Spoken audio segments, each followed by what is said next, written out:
एक क्वेश्चन और है यहाँ पे कि सर कोई भी काम शुरू होने से पहले हार जाने का डर बहुत होता है, उसके लिए क्या किया? देखें जी, अगर आपको हार जाने का डर है ना, तो अपने काम के पीछे जो रीजन है वो मरने और जीने का रखें।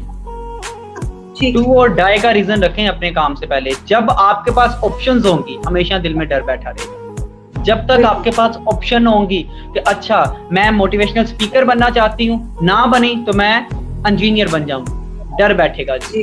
डू और डाई करना है तो फिर यही करना है और एंड तक करना है, कामयाबी मिलेगी, क्योंकि अल्लाह ताला कभी भी मेहनत जाया नहीं करता। दूसरी डर पैदा होने की वजह ये होती है कि आप जो काम कर रहे होते हो वो लोगों को दिखाने के लिए कर रहे हो। आप जो काम कर रहे होते हो, आपने उसमें लोगों की वजह ऐड की होती है कि अगर मेरा काम हो गया तो लोग क्या कहेंगे। जिस दिन आपको लोगों के आने या जाने से, जिस दिन आपको लोगों की तालियां या लोगों की लानतों से फर्क ना पड़े, समझ लो आप बड़े इंसान बन गए।